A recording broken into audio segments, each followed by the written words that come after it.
So we'll start with, of course, the topic no one cares about, AI. So AI is only as valuable as what it actually does. This panel brings together 3 MaC-backed founders building AI that solves real specific problems, not AI just for the sake of it. So we have Danny as the moderator from our team joining us. Then we have Amal from Avala. Avala is building an end-to-end data infrastructure for physical AI, from collecting and labeling data to training and deploying foundation models. They power everything from self-driving cars to humanoid robots built on people-first AI philosophy. The second, we have Tom from Blok. They're using AI-driven simulations to enhance product development, letting companies test before they build. And the third, we have Franz from Qvyon, that is building critical AI infrastructure for autonomy and robotics, turning scarce real-world sensor data into scalable data assets for deployment at scale. So 3 industries, 1 thesis. The best AI companies don't just move fast, they move smart. Welcome.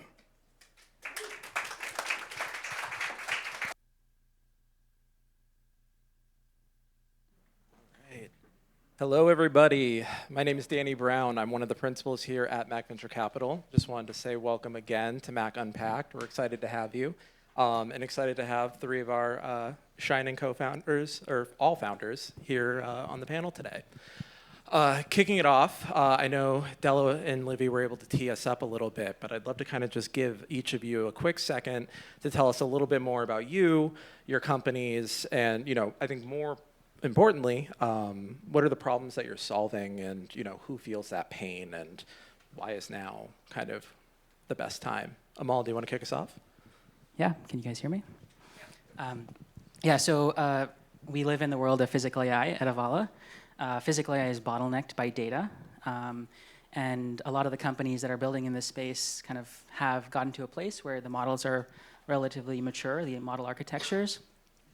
And the differentiation now is in the kind of diversity and quality of the data that goes into training these models. This is something I learned firsthand as a 3rd founding engineer on the Tesla Autopilot team back in 2014.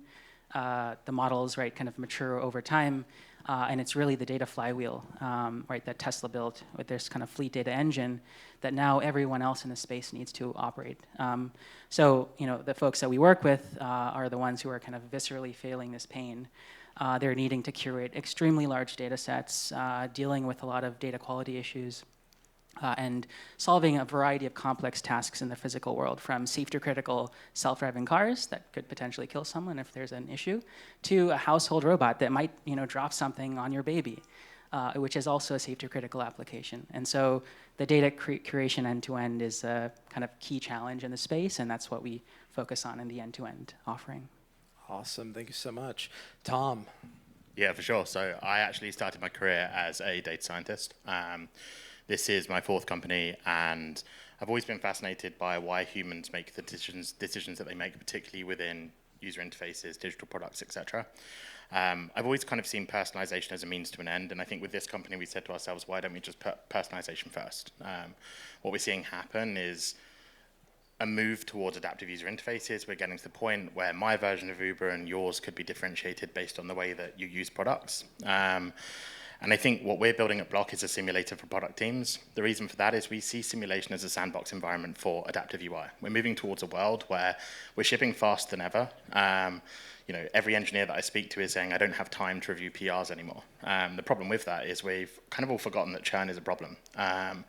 So the big thing that we do is we basically help product teams predict how their customers are going to behave before they actually build the thing and ship it to real users. And we can do it with 90% accuracy. So 9 in 10 times we can successfully say this is what we think is going to happen. If you go and test it on real users, you'll see that's what actually happens. Typically speaking, we're working with regulated industries, so banks, finance, healthcare, insurance, critical infrastructure, mainly because they can't use the traditional experimentation stack. But we're also seeing that now expand up into defense as well. We're doing quite a lot of work in cyber and national security at the same time. Slightly different use case, but again, at the end of the day, it's a decision layer. It's about predicting human behavior, and that's the thing that we're really good at. Awesome. All right. Franz, bring us home. I myself, so having spent almost a decade in trying to get autonomous driving vehicles on the road, we quickly figured out that there are a number of issues trying to get an AI to work in the physical world.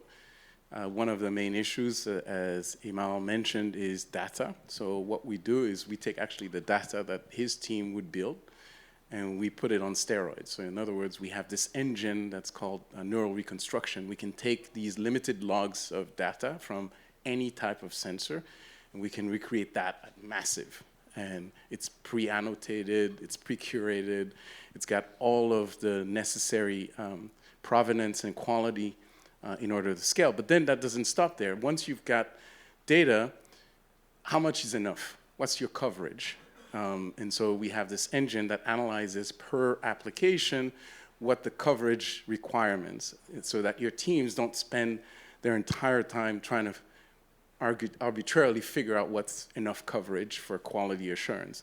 And then once the product is released, there's another layer that then allows to determine between what gets simulated and tested for in the simulation environment, or virtual environment, what's happening really in the field. There's a gap. There may be things that the model didn't know, that you didn't think to test for, like flooded highway, for example, or city block that goes dark. So you don't want the system to be stopped. So field learning, so turning that learning into new data, new generation of data, new scenarios, new coverage, and expanding the coverage. So you have this continuous loop of learning. And that way you don't have to do endless recalls, endless software updates. And then for safety, for really critical applications, you can think of like military applications. Once the machine is in the field, you just don't want it to ping satellites or GPS systems and say, hey, I need more coverage, I need more data. You want to be stealth. So we have the ability to have air gapped, which allows the machine to work offline and continue to rebuild until it gets to a point where it can actually upload information into some cloud so that it can check back into the main system. So this is what we do. We are based out of Montreal, Canada. Yes, it is cold. So I'm glad to be here, and thank you for the support at MaC. We are, call it one of maybe 10 companies that does what we do. The companies that we know of that do this sort of stuff are SpaceX, for example. Tesla is another example, neural reconstruction, Waymo, and then you would have Applied Intuition, and Wabi, Wave. And what we know of them is they're camera first. So if the camera doesn't work, the system actually is useless.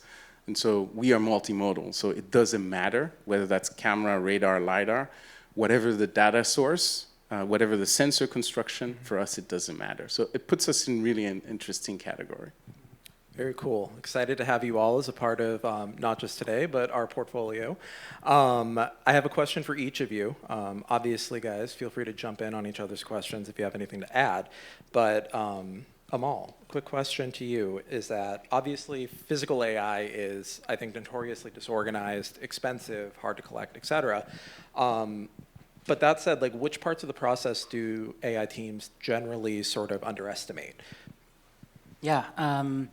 Yeah, there's entire kind of assembly line process you could think of, collecting data, assembling data, reconstructing the data if it's kind of multimodal, or doing neural rendering on top, and then dataset management to say this is the data we want to keep, this is the data that we want to discard, and then labeling, right? Whether it's human labeling or auto labeling, which is the task of encoding information to say, in this scene, the user, the robot, the car is traversing this environment and needs to act accordingly. In each of those things, I think the main challenge is actually the vertical integration of all of that. Because you often find a lot of our customers are dealing with many different vendors, collecting data from many different startups. And now they have extremely kind of diverse, but in many cases redundant data that they need to go through this manual process of filtering. It's incredibly wasteful. And at the end of the day, they have maybe 1% of the data they've paid for that they can actually use to train the model. And so we fully vertically integrate that pipeline for our customers. And we solve the kind of, our kind of resources are to do the data collection with auto labeling and the fleet and the curation all in one package. And that gives our customers a much kind of better, faster, cheaper data pipeline. Very cool. Obviously, you know, I think companies that are processing all of these massive amounts of data are really kind of just playing around with it in sort of their black box. But Tom, something I want to throw your way is that simulation has been kind of a focus of the industry for years, right? What sort of, I guess, changed recently that's made it like test before you build more accessible and kind of opening up that whole process? I think there are a few things, right? LLMs was that kind of first stage. But I think one of the things that we're seeing in the simulation space at the moment is people are trying to kind of have chat-based simulations where you kind of take all of your data, plug it into Claude, ask it a question, and it gives you an answer. I think the problem I have with that is like fundamentally, like you don't need an LLM to tell you how your customer's going to feel if you raise your price by 10%. Like I can tell you, like anyone in this room can tell you what they're going to say. I think the most important thing is actually being able to have agents that can directly interface with products. So being in a position where you can put anything from a Figma flow to a mobile application to a web application through the product and be able to see the points of contention, the points of friction, drop off, etc. None of that was possible before LLMs were around because essentially kind of agent-based systems are fairly new. So I think the big unlock was the big agent-based systems. I think the other thing is the cost of training models is coming down massively. We've trained 2 of our own models now, and we're kind of moving across the path to, we have different types of agents and different types of models that we use for them. And I think that in itself is going to become more and more important as we see the cost of tokens going up. Everyone in the enterprise world is terrified of how much they're spending on Claude at the moment. So 2 things, I think, like 1 is the ability to build agent-based systems, and 2 is the ability to access synthetic data, which is one of the things we spend a lot of our time doing, to train models at a fraction of the cost that it cost 18 months ago. Awesome. It's a fantastic transition. Franz, I kind of want to throw this one to you.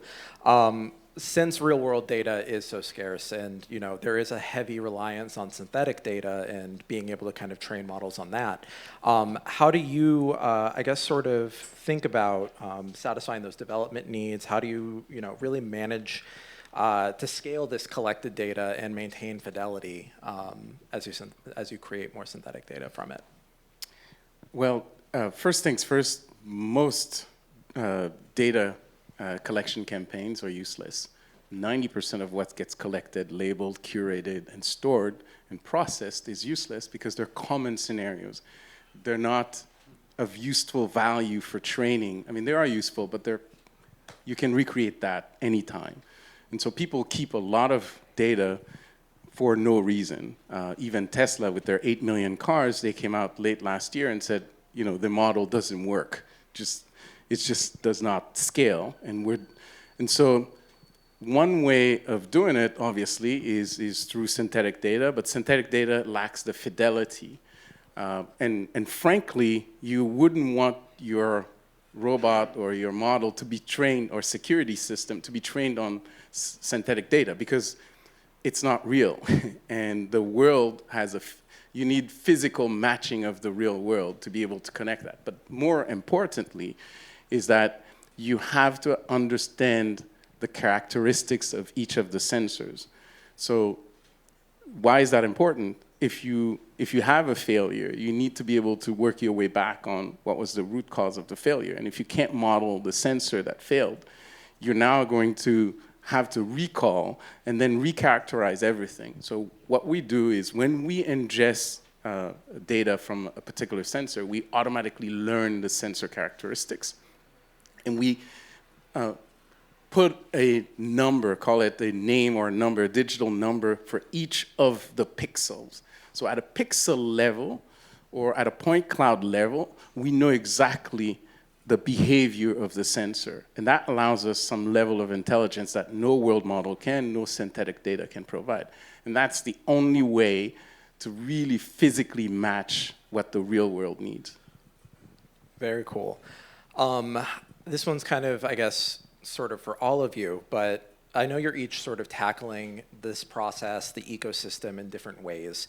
But at least, you know, from the MaC team, when we think about, you know, you all in our portfolio, the sort of combining thread is you're helping companies essentially make decisions and also doing that before actually having to put that out in the world, take action in the real world. I guess sort of where do most organizations underestimate, I guess sort of the complexity of deploying AI, effectively, cheaply, costly? I think it touches on what everyone has said. I think of it as like the curation and like the tastefulness of the data sets at scale. It's not just a sheer magnitude of data, but the quality and the diversity of the scenes and things. And that is often kind of misunderstood because the main problem that everyone is solving in AI is this long tail problem in the real world. And it's an infinite long tail. And so, right, if you think about like self-driving cars, 99% of the time is on a highway. That's the data you don't need in the model. You want it in urban settings, right? If there's a kid, playing with a ball, and right, the kind of technology that France has, right, allows you to capture that kid playing with a ball and say, hey, let's make multiple neural reconstructions to now extrapolate, more of these rare scene types. So all of us, I think, are tackling that space in the long tail. And then I think what people don't realize is that, again, the long tail is to infinity. And so you never get to 100%. And then, there's a lot of questions in terms of, okay, what level of intelligence or capability is sufficient to do the task, right? And you can kind of make analogies to generative AI, where you don't need Claude Fable or Claude Mythos to do everything. Right. And so in mobility and physical AI, you can have a lot of lower intelligence models doing certain things, and then the more kind of AGI or AGI-esque models, right, would be for more safety critical, more challenging tasks. And how do you guys, I guess, sort of collectively all think about your customers' uses and sort of determining when to use different levels of model intelligence? I think what we see with enterprise companies that we're working with at the moment is like they're trying to crack a nut with a hammer. Like genuinely, like the majority of organizations that we're working with are kind of like, well, why can't we use Mythos? I mean, we know why now, but for how long?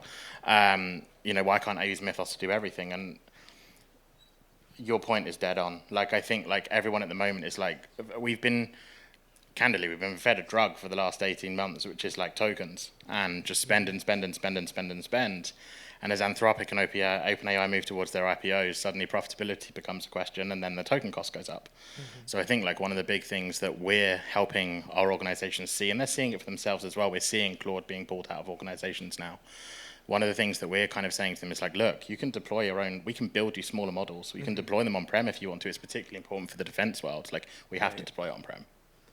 No, it's, I think, a great point and something that I wanted to touch on as well. Obviously, everyone slapped AI in their title and everyone's building, AI, but in reality, so many of these are just wrappers around the larger, chat and Claude models. When you talk about building sort of, custom specific or all of that, I guess sort of how do you kind of look at when to build, your own on-prem model versus leveraging the existing ones? I would say, first things first would be to look at the China model. I think people underestimate how good this model is, but let's open source, okay? So everyone starts with the same foundational approach, and then you customize for your application needs.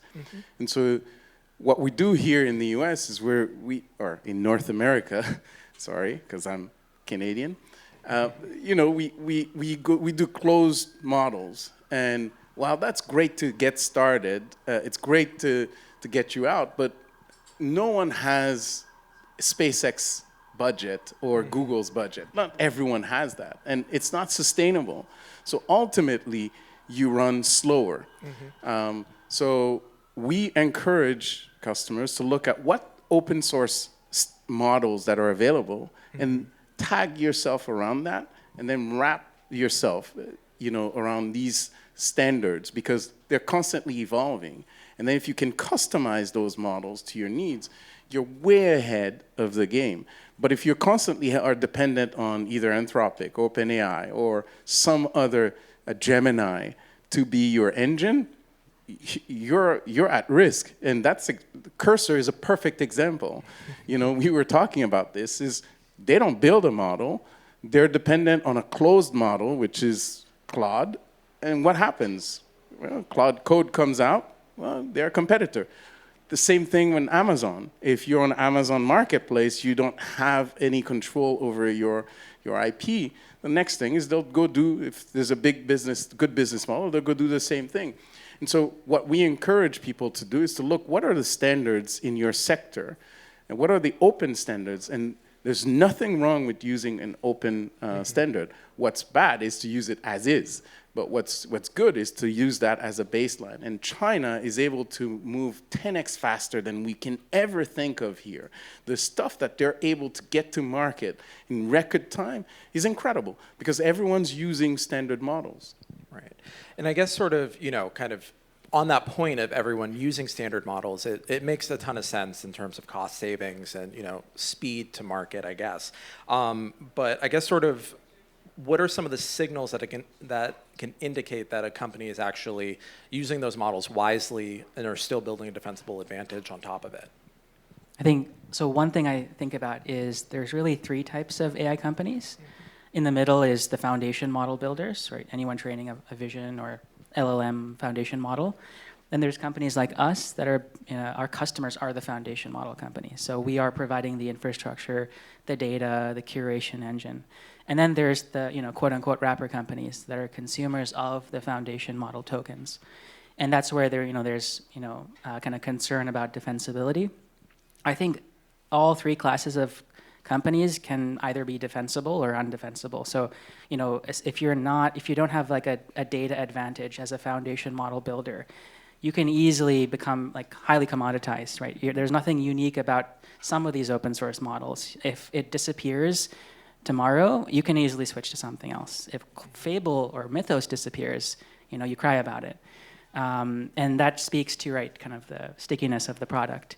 And so there's in terms of the Cursor kind of case, what they have is, I think the way to look at it is the typical way to evaluate companies is, does this company have network effects? Does it have a flywheel where it can use the product usage to improve the product over time and give itself an unfair advantage? I think Cursor has the interaction with their product using these anthropic models of how users, humans, tell the system to improve the software. And that is incredibly useful data, right? And so on one side, it looks like a wrapper. On the other side, they have a unique access to training data on how to kind of accelerate that agentic flywheel. Got it. And I mean, I think we all probably have gathered this over time in the last year or so. But is that, sort of unique proprietary data essentially the core thing that we as investors should be looking for to underwrite these investments? Or are there other things on top of that data flow and the network effects that can move the needle for any of these companies? I think it's definitely a big part of it. But I think arguably, as more synthetic data becomes available, we move towards a fight of, is this model 85% accurate or 88% accurate? Yes, I agree that it's slightly different for the real world. I kind of agree, I don't really want a missile to be trained on a synthetic data to some extent.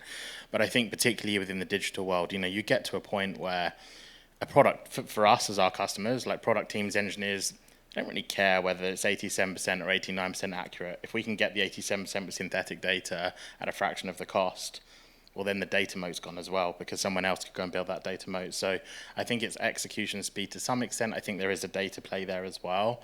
Mm-hmm. I actually think one of the biggest things that we've found is access to customers as well. I think there is this, up until recently, kind of engineers were the shining light, and now suddenly go-to-market people are important again.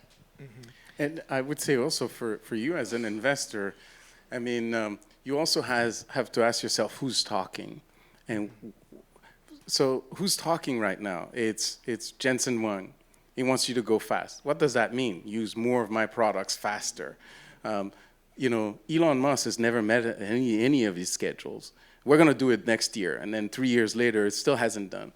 And so fact of the matter is capacity to execute on schedule and to have relatively aggressive but realistic schedules. What I see a lot of founders going through the motions of the rat race. We got to go fast, and so we got to get a product to market fast. Yeah, sure, that's ideal. but you got to get a good product that solves a problem at the right time. You can get products out to market, but if it doesn't serve your customers, if the market isn't ready. So one of my worries right now is everyone's talking about physical AI, but when I talk to my customers, they're not ready. They don't have the infrastructure. So I have to build the infrastructure. So the lift that I have to undertake to get them to market is far greater than if I was doing a chatbot. So you also have to understand, the cycles of the market. Are we in the right cycles, yes or no? And is there any install base that can actually be leveraged? So when I hear Jensen Huang talking about, everyone's using tokens, if you're an engineer, you're not using tokens, you're fired. Well, it serves his rhetoric. It serves the Google, the Geminis, and all of these large corporations. But the market has its own clock speed. Right. If you're going to bring AI into the real world, there's a safety element. There are regulations. There are a number of things. So if you're on a factory floor, you want to detect or do detection of an apple versus a tomato. You change the tomato to an apple, you got to retrain again because they're different fruits, and it takes time. And until you get that motion, you get the first motion in place, you get your team in place, it may take 2 years before you see that. So you as an investor, you have to be cognizant of that and challenge your teams or the people you're investing in, the groups you're investing into, to help you understand the cycles of the markets that they're going after. No, that's awesome. Thank you so much. I think I kind of want to just double down or double click on, everyone moving quickly and trying to get to market as quickly as possible. In a world where, anyone can sort of build a product overnight or, at least a working product, whether or not it's a good one, who knows.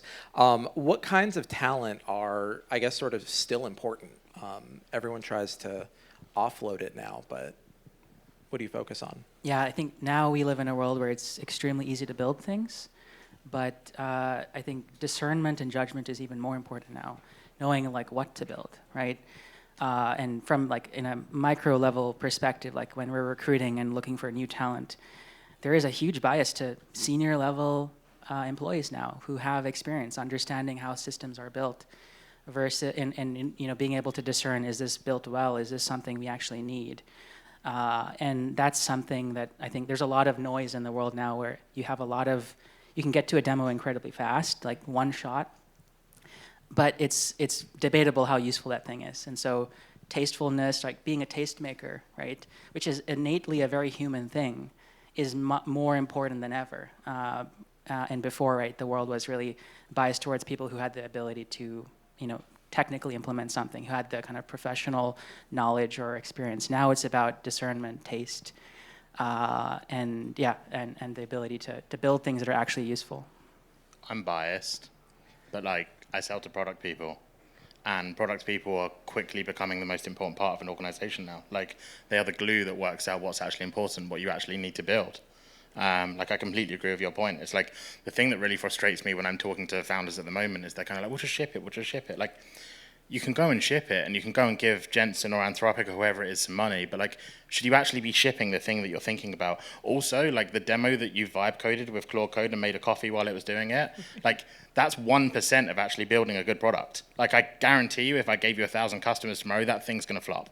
So I think product people, the tastemakers, the designers, the things that LLMs are still quite bad at doing, which is kind of understanding taste, understanding what we want. That's the thing that is becoming the most important thing, in my opinion, within organizations now. Couldn't agree more. And I would add to that, reality is we're at a point where the transitioning to physical world or physical AI, it's not just a question of speed. It's also a question of quality and security. So expertise matters, domain expertise. You're not going to just ask an agent to tell you, and there are people who do that, use ChatGPT or some large language model to define a product, to help them define a product. That's great, but how does it work in your application domain? Domain expertise matters, and you're seeing a big shift from recruiting. So there used to be, oh, let's hire these young kids out of talent because they haven't seen the world, so they're not filtered. So that's great for gaming, for online, for the digital world, but in the real world, you got to make critical life decisions. So I'm working in a medical application where the surgeon has 30 years of surgical experience. That matters. That makes a huge difference in the quality of the product that you're developing. And so understanding that makes a huge difference. So as we're shifting to a more of a physical world, you're going to see experience and expertise matter a lot more than before. Very cool. All right, it's been a great conversation so far, and I want to bring it home before they start playing the music and pull us off. Last question. Just sort of as you're looking at the industry and just thinking about sort of, let's say, the next 12, 18 months, any kind of technical milestone or, you know, anything that you guys are looking forward to that really proves that this thesis is working and that you guys have figured it out? Yeah, I think the way to think about it for physical AI is like, what is the ChatGPT moment for physical AI? And I know it's a phrase that's used often, but what it effectively means for us is our thesis is data is the differentiation, not the model architecture. So the kind of specific milestone is one where a physical AI system does something that it was never trained to do, right? And it's, if you kind of go and do the root cause analysis, it would be through discovering it's the actual quality and the data distribution that actually allowed it to infer, right? It's never done this task in the training set, but it has enough diversity to say, oh, I'm probably going to do it this way, right? And ultimately, it's pattern recognition. I'll keep it super short. I think like the biggest thing we're seeing is teams are calling us on a weekly basis now and saying, I'm having to rebuild my entire product stack because it doesn't work anymore. What do I do? Like, I think the change is already happening in our market. Like, people know they have to move faster. People know that the engineers are shipping things blindly. And, we know that we're moving in the right direction because we have teams, some of the largest companies in the world coming to us and saying, like, help us. And I think genuinely that's the most exciting thing for me over the next 18 months is knowing that we can solve some of the deeper rooted problems around what does the future of product development look like in a digital sphere. For us, we've got the core architecture that's working. Next 3 months is delivering our first platform to market to generalize, so we can reconstruct thousands of scenarios in real time. And the milestone is tens of thousands, hundreds of thousands, millions of scenarios in quasi-real time, and that's what we're aiming for September. And so we're quite excited and super busy. I can imagine. Well, guys, thank you so much. Amal, Tom, Franz, it's been great having you here. We're so happy that you've been able to take the time with us. And yeah, I think we're all good here. Thank you, everyone. Thank you, guys.